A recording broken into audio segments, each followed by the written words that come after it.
오늘 본문 말씀 기록되어 있는 골로새서 3장 1절부터 시작되는 말씀은 크게 보면 골로새서의 내용 중에서 앞부분의 서론을 빼고 본격적인 본론에 대한 내용들을 하는데, 그 중에 하나의 큰 단락이 시작되는 그러한 부분이라고 할 수 있습니다.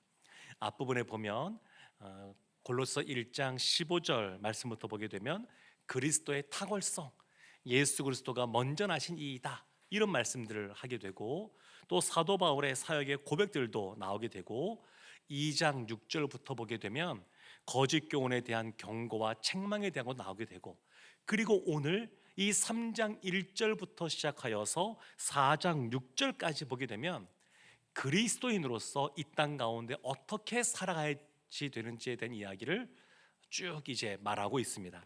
그 중에서도 오늘 특별히 1절부터 4절까지는 이와 같이 그리스도인 삶을 살아가는데 그 핵심적인 명령이자 핵심 원리가 설명되어져 있습니다. 오늘 본문에서 핵심적인 원리를 먼저 이야기하고 이어지는 말씀들을 보게 되면 무엇인가를 하지 말라는 것도 있고 새 사람을 입으라, 이런 말씀도 나오고 그 말씀들이 쭉 뒤에 이어지는 것을 볼 수가 있습니다. 그래서 오늘 그 핵심 원리에 대한 내용이 1절부터 나오게 되는데, 우리 1절 말씀을 우리 한 번 더 합독하도록 하겠습니다. 그러므로 너희가 그리스도와 함께 다시 살리심을 받았으면 위의 것을 찾으라. 거기는 그리스도께서 하나님 우편에 앉아 계시느니라. 아멘.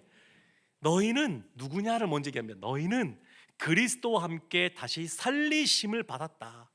다시 살리심을 받았다. 그러면서 너희가 다시 살리심을 받았다는 얘기는 먼저 죽었다라는 의미가 전제로 깔려 있죠. 그것이 3절 나오는데, 우리가 먼저 죽은 자입니다. 그리고 다시 그리스도와 함께 살아난 자들입니다. 그렇다 그러면 위의 것을 찾으라, 이렇게 말합니다. 위의 것을 찾으라. 이것이 핵심적인 그러한 표현입니다. 위의 것을 찾으라. 위의 것. 그리고 거기에는 그리스도께서 하나님 우편에 앉아 계신다, 이런 말을 하게 됩니다. 2절 말씀도 우리 한번 합독하도록 하겠습니다. 위의 것을 생각하고 땅의 것을 생각하지 말라. 마찬가지로 위의 것을 생각하라, 그리고 땅의 것을 생각하지 말라, 이렇게 말합니다. 찾으라 라고 하는 것은 어떤 행동을 말하죠. 그리고 생각하라, 이런 것은 내적인 것을 말합니다. 그러니까 한마디로 말하면 위의 것을 열정적으로 찾고 위의 것들을 생각해야 된다. 지금 바울이 그렇게 말하고 있습니다. 이 말씀에서 우리가 먼저 생각해볼 것이 뭐냐면, 그리스도인의 삶에 대해서 지금 말하고 있으니까, 그럼 그리스도인은 누군가라고 하는 겁니다. 누군가. 우리가 보았던 것처럼 1절 말씀에 다시 살리심을 받았다, 이렇게 말하고 3절에서는 죽었다, 이렇게 말합니다. 그럼 우리가 무엇에 대해서 죽었는가? 바울이 골로새서에서 쭉 말한 것이 뭐냐면, 우리가 죄에 대해서 죽었다, 우리가 율법에 대해서 죽었다, 우리가 세상의 초등학문에 대해서 죽었다, 우리가 사단의 권세에 대해서 죽었다. 바울이 그런 것들을 말합니다. 우리는 죽은 존재라는 겁니다. 죽은 존재. 과거에 우린 이미 죽었습니다. 그리고 지금 어떠냐? 다시 살아났습니다. 죽었고 다시 살아난 존재가 우리라는 겁니다. 오늘 본문 앞에 보면 거짓 교훈에 대해서 경계하는 말을 이 바울이 하는데, 그걸 대표적으로 말하는 것이 뭐냐면 율법주의, 또 신비주의, 금욕주의, 이런 것을 말했었습니다. 그러니까 율법주의나 또 금욕주의나 신비주의를 따르면 안 되는 이유가 뭐냐면, 바울이 말하는 게, 원론적으로 말하는 게 뭐냐면, 우리는 그리스도와 함께 죽었고 그리스도와 함께 다시 살아났기 때문에 이와 같은 세상의 초등학문과 같은 사람의 지혜와 같은 이런 것들을 따라가면 안 된다, 이렇게 말하고 있는 겁니다. 우리가 예수를 믿는 그리스도인들이시죠. 우리가 다 예수를 믿는다라고 할 때 가장 놀라운 것은 뭐냐면, 예수 그리스도와 함께 죽고 예수 그리스도와 함께 살아난, 예수 그리스도와 연합된 한 몸이 되었다라고 하는 것이 가장 놀라운 겁니다. 주님의 제자로 삶을 살아갈 때도 마찬가지죠. 이것을 보다 분명하게 깨달아 알고 그것을 마음속에 새기고 살아가는 겁니다. 그리스도인이라고 하는 것, 사실은 하나님은 그리스도인 모두가 다, 신자 모두가 다 주님의 제자가 되기를 원합니다. 원래 그것이 같은 것이어야 돼요. 그런데 난 예수를 믿는다라고 하면서도 아직 제자로서 살아가는지 잘 모르겠다라고 한다 그러면 이것이 분명하지 않은 겁니다. 내가 예수와 함께 죽었고 십자가에 이미 못을 박았고 내가 예수님 안에서 다시 살아났다라고 하는 것, 그래서 내가 예수님과 연합되었다라고 하는 것, 이것이 아직 분명하지 않은 겁니다. 에베소서 2장 5절 6절 말씀해 보면 이런 말씀이 있습니다. 제가 말씀 읽어드리겠습니다. 허물로 죽은 우리를 그리스도와 함께 살리셨고 또 함께 일으키사 그리스도 예수 안에 함께 하늘에 앉히시니, 허물로 죽은 우리를 예수와 함께 살리셨고 함께 일으키셨고 뿐만 아니라 하늘에 같이 앉히셨다, 이렇게 말합니다. 하나님 보좌 우편에 예수 그리스도가 앉아 계시는데 거기에 우리도 같이 앉게 하셨다, 이런 말입니다. 이게 놀라운 말씀이죠. 그래서 빌립보서 말씀에 보면 우리의 시민권이 어디 있느냐? 하늘에 있다, 이렇게 말합니다. 그러니까 그리스도인이란 어떤 존재이냐? 예수 그리스도와 더불어 죽고 다시 살아난 그리스도와 연합된 자, 그것이 바로 우리라고 하는 것을 알고 이 시간 말씀을 살펴보려고 합니다. 그러면 그리스도인으로서 무엇을 해야 되는가? 어떤 것을 삶의 가장 핵심적인 가치, 원리로 생각하고 살아가야 되는가? 그것이 우리가 지금 보았던 이 위의 것을 찾고 위의 것을 생각해야 된다는 겁니다. 땅의 것을 생각하지 말라는 겁니다. 근데 사실 이것은 사도 바울의 가르침만 해당되는 것이 아닙니다. 생각해 보면 유대의 신비주의자들도 이렇게 말했습니다. 하늘의 천상을 경험해야 된다. 그것을 추구하며 살아가야 된다. 그렇게 가르쳤습니다. 위의 것을 생각해야 된다. 땅의 것을 바라보지 마라. 이런 말을 유대 신비주의자들도 했습니다. 뿐만 아니라 헬라 철학자들도 이런 말을 했습니다. 오늘날도 이 플라톤과 아리스토텔레스의 사상이 지대한 영향을 미치고 있지 않습니까? 이 당시에 보면 플라톤주의가 굉장히 광범위하게 사람들에게 퍼져 있었고 사람들의 그 인식 속에 플라톤주의적인 생각이 굉장히 많이 들어가 있었습니다. 근데 플라톤이 말하는 게 뭐냐면 우리가 살고 있는 이 화려한 이 세상은 사실은 그림자에 불과하고 실체는 이데아다, 그렇게 말하지 않습니까? 이데아가 눈에 보이지 않지만 그 이데아가 실체고 이 세상을 살아가는 건 다 그림자다, 그렇게 말을 합니다. 그래서 한번 상상해 보십시오. 이 당시의 사람들이 이런 사고방식이 있었는데 어떤 동굴에 벽이 있습니다. 근데 사람들을 의자에 앉혔는데 고정되게 앉히게 해서 그 벽만 바라보게 합니다. 벽만. 근데 뒤에서 뭔가 고양이 그림도 있고 책상 그림도 있고 뭐 이런 그 그림자가 벽면에 비치는 거예요. 그러면 그 사람은 일평생 벽만 바라보고 있으니까 그냥 원래 그 그림자가 실체라고 생각하지만 어느 날 묶여 있었던 사람들 중에서 한 사람이 풀려나서 밖에 나갔습니다. 밖에 나가서 빛이 비치는 것을 보니까 아, 내가 알던 세상이 다가 아니구나, 그걸 깨닫고 다시 동굴로 들어오게 되었습니다. 그랬더니 눈에 보이지 않는 것이 보이는 겁니다. 늘 벽면에 그림자만 보고 살았는데 뒤돌아서 보니까 그 안에 횃불이 있고 그리고 그 앞에 실체인 책상도 있고 고양이도 있고 뭐 촛대도 있고 이런 것이 있는 겁니다. 그제서야 아는 거죠. 아, 내가 늘 그림자만 보고 살았구나. 뒤돌아보니까 빛이 있으니까 그 실체가 된 것을 그가 깨닫게 된 것처럼 이 당시에 살고 있던 사람들의 이데아 사상이 이런 겁니다.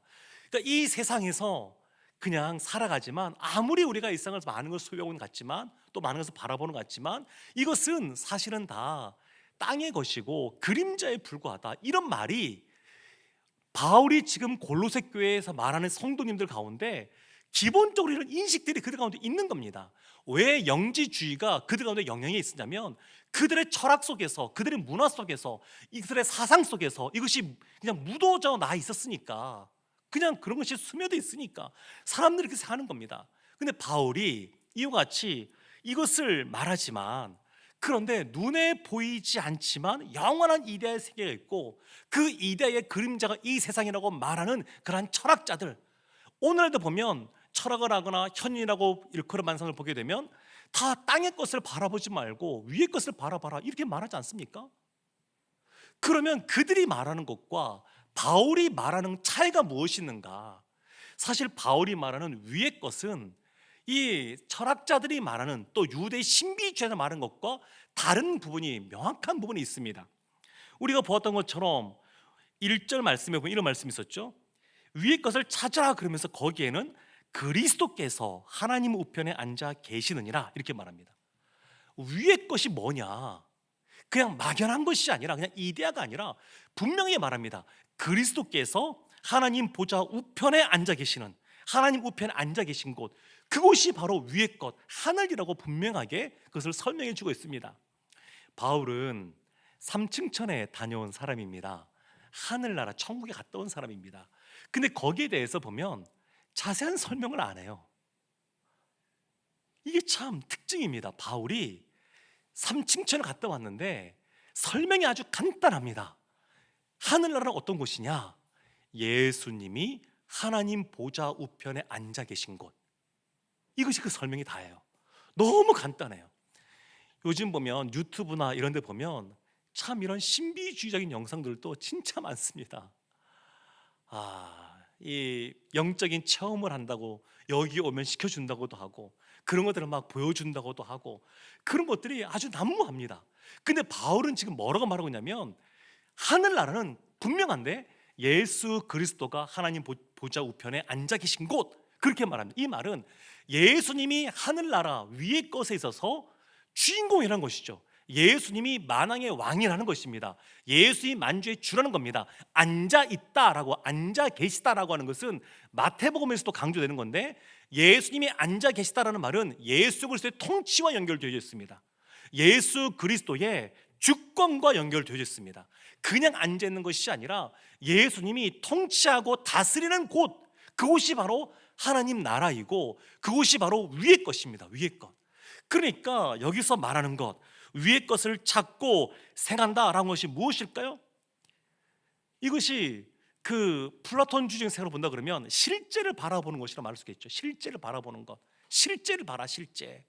이 세상에서 눈에 보이는 것이 실제가 아니다라고 말하는 그들의 사상 속에서는 실제를 보는 것인데, 그것을 오늘 이 바울의 1절의 말씀을 통해 본다면 이렇게 볼 수 있습니다. 위의 것을 찾고 생각하는 것은 무엇이냐? 첫 번째, 그리스도가 얼마나 영광스러운 분이신지를 알아가는 겁니다. 알아가는 것. 예수 그리스도를 알아가는 겁니다.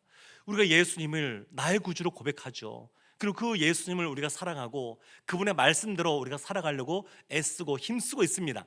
그런데 그냥 내가 그 아는 수준에 늘 머무르는 것이 아니라 더욱더 예수 그리스도가 어떤 분이신지 알아가는 것, 이것이 사실은 첫 번째입니다. 그렇게 되면 자연스럽게 예수 그리스도를 아는 만큼 예수 그리스도를 닮아가게 됩니다. 예수님을 닮아간다는 것 한 단어로 뭐로 표현할 수 있을까요? 주님의 제자, 이렇게 표현할 수 있습니다. 제자. 그러니까 알아가고 그분을 닮아가는 그러한 제자, 이것이 바로 위의 것을 찾고 생각하는 삶이라고 할 수 있습니다.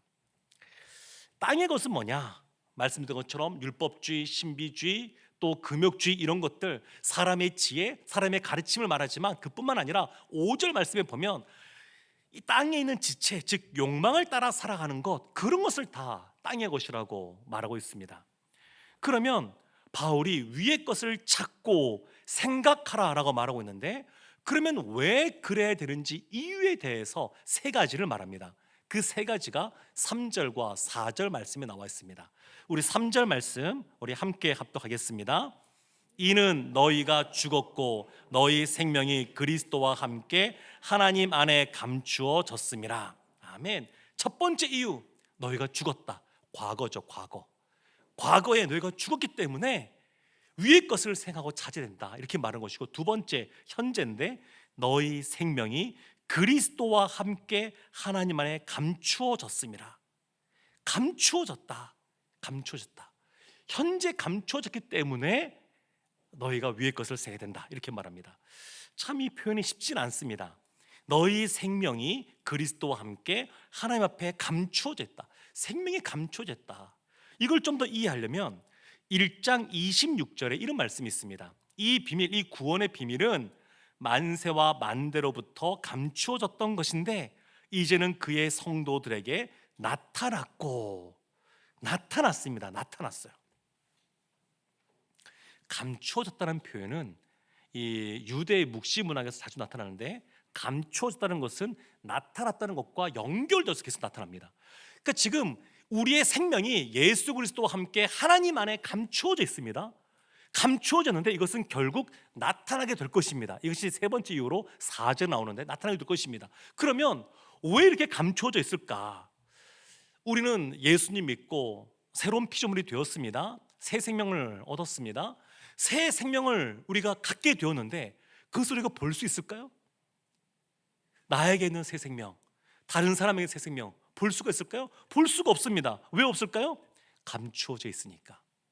예수 그리스도와 함께 하나님 안에 그 새 생명이 감추어져 있기 때문에 됩니다. 감추어졌기 때문에. 그러나 하나님의 때가 되면 예수 그리스도의 비밀이 모든 사람에게 나타났던 것처럼, 드러났던 것처럼 우리들의 새 생명도 드러나게 될 때가 옵니다. 시편의 말씀 보면 27편 5절에 이런 말씀이 있습니다. 다윗의 시인데 제가 한번 읽어드리겠습니다. 여호와께서 환난 날에 나를 그의 초막 속에 비밀히 지키시고 그의 장막 은밀한 곳에 나를 숨기시며 높은 바위 위에 두시리로다.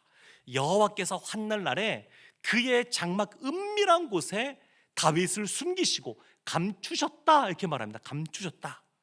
그러면 왜 감췄을까요? 이게 무슨 뜻일까요? 지금 환난 날에 하나님께서 그의 장막 가운데 다윗을 감추었던 얘기는 보호하신다는 겁니다. 보호하신다는 것. 지금 보호하고 있는 겁니다. 보호하고 있는 것. 그러니까 감추어졌다는 것은 하나님의 특별한 보호 안에 있는 것이기 때문에 그 어떤 누구도 어떻게 해를 끼칠 수가 없습니다. 어떤 해도 끼칠 수가 없습니다. 그러니까 하나님의 보호 아래 있다고 하는 것은 누구도 해할 수 없는 그런 은혜 가운데 있다는 것을 말합니다. 우리를 해할 자가 없습니다. 그래서 우리의 생명이 감추어져 있었지만 그걸로 끝나지 않고 미래에 이것이 나타나게 될 것입니다. 그것이 4절 말씀인데, 골로새서 3장 4절 말씀 우리 함께 합독하겠습니다. 우리 생명이신 그리스도께서 나타나실 그때에 너희도 그와 함께 영광 중에 나타나리라. 아멘. 예수 그리스도가 나타나실 그때에 우리도 나타나게 될 것입니다. 감추어져 있는데 나타나지 않으면 감추어진 것이 진짜일까요? 씨앗이 땅속에 심겨졌습니다. 그런데 봄이 돼도 싹이 나지 않습니다. 그러면 그 씨는 살아있는 걸까요? 죽은 것일까요? 죽어 있는 겁니다. 감추어져만 있고 계속 감추어만 있고 나타나지 않으면 그것은 죽은 것입니다. 그런데 그 씨앗이 겨울 내내 땅속에 있다 할지라도 생명을 품고 있으면 봄이 되면 싹을 틔웁니다. 마찬가지로 감추어져 있었던 그리스도와 함께 하나님 안에 감추어있던 생명이, 새 생명이 다시 드러날 때가 있습니다. 드러날 때가 있어요. 우리가 삶을 살아가면서 참 때로는 쉽지 않은 광야의 시간을 보낼 때가 있습니다. 우리 개인도 그렇고 그런 시간을 보내고 있는 옆에 있는 지체들을 바라볼 때도 있습니다. 그러면 그들을 바라볼 때 어떻게 바라봐야 될까요? 첫 번째, 항상 마찬가지인데요. 첫 번째는 항상 공감이 우선 되어야 됩니다. 공감. 나 T야, 나 공감 잘 못해, 이렇게 말한다고 되는 것이 아니고 기본적으로 이해해 주는 겁니다. 이해해 주는 거. 그리스도인이 다른 사람들을 대할 때 팩트 폭격이라고 그러죠. 정답으로 상대방을 공격하시면 안 됩니다. 첫 번째 모습은 공감이에요. 공감을 해야 됩니다. 예수님께서 죄인인 우리를 이해하시고 공감하시는 방식으로 어떻게 다가오시냐면 자신의 몸을 성육신, 육체를 입고 내려오신 거예요. 인카네이션이라고 그러죠. 자신이 아주 인간의 그러한 유한한 존재로서의 인간의 그러한 어떤 그 피조물의 모습을 입고 내려오신 거예요. 공감하신 거예요. 그러니까 우리가 이와 같이 하나님 앞에 나아갈 때에도, 이 생을 살아갈 때에도 이와 같은 모습이 필요합니다. 그렇지만 진짜 중요한 것이 있습니다. 그것은 뭐냐면 아무리 그 같은 눈높이에서 이해해주고 공감한다 할지라도 진짜 중요한 것은 그가 위의 것을 찾고 생각하고 바라보고 기도하게 해야 됩니다. 그것이 진짜 중요한 겁니다. 아무리 이해해주고 공감해준다 그래도 그것으로 그치면 안 됩니다. 그 상대방이 상담할 때 우리가 이런 말이 있죠. 그냥 목사님한테 늘 얘기해봐도 대답이 늘 똑같아요. 기도합시다. 기도하겠습니다. 그렇다 생각하는데 사실 이것이 중요한 겁니다. 하나님께 위의 것을 바라보고 위의 것을 찾고 위의 것을 향하여 위를 향하여 기도하는 것 너무너무 중요합니다. 사람은 그 성향과 관련하여서 크게 두 가지로 분류할 수 있습니다. 하나는 죄의 성향이 강한 사람이 있고 한 부류는 생명의 성향이 강한 사람들도 있습니다. 죄의 성향이 강한다, 생명의 성향이 강하다. 우리 성도님들은 어느 쪽이십니까? 생명의 성향이 강하시겠죠? 네. 근데 죄의 성향이 강하다라고 할 때 죄의 성향의 특징이 있습니다. 그것은 뭐냐면 자꾸만 움츠러드는 겁니다. 그리고 멀어지는 겁니다. 가인이 아담의 그 자녀인 이 가인이 그의 동생 아벨을 죽이는 범죄를 저질렀습니다. 창세기 4장을 보게 되면 하나님이 그를 찾아서 뭐라고 말씀하시냐면 이런 말씀하십니다. 어찌 낯을 들지 못하겠느냐. 어찌 낯을 들지 못하겠느냐. 움츠러드는 거예요. 아담도 죄를 지은 이후에 하나님이 아담아 아담아 부를 때 피해서 도망치지 않습니까? 숨지 않습니까? 그러니까 뭔가 우리가 하나님 앞에서 움츠러든다 그러면 내 안에 죄의 성향이 지금 강하게 발현되고 있구나. 그것을 인식하셔야 됩니다. 또 보면 죄를 지었을 경우에 그리스도 밖에 있을 경우에 이렇게 멀어지는 거죠. 그러니까 에베소서 2장 12절 말씀에도 보면 이런 말씀이 있습니다. 그리스도 밖에 너희가 있을 때에 세상에 소망이 없고 하나님도 없는 자들아. 그러니까 점점 죄에 행한 것은 움츠러들고 하나님부터 멀어지는 그런 모습이 나타납니다. 반대는 뭘까요? 생명의 성향이 강한 사람의 특징은 뭘까요? 위의 것을 찾고 위의 것을 생각하며 위를 향하여 기도하는 겁니다. 그것입니다. 사랑하는 성도 여러분, 바울은 골로새서에서 지금 말하고 있는 것이 뭐냐면 그리스도의 삶을 살아갈 때 우리가 새 생명을 가진 새 사람을 입었다. 그러므로 새 사람으로서 위의 것을 찾고 위의 것을 생각하고 위를 향하여 기도하라고 말하고 있습니다. 그리스도인 생활을 살아갈 때 이것이 가장 중요한 원리입니다. 사랑하는 성도 여러분, 구체적으로 우리의 삶에 이런저런 일들이 있을지 몰라도 그러나 그 모든 문제 속에서 가장 중요한 원리는 위를 바라보는 겁니다. 위를 바라보는 거예요.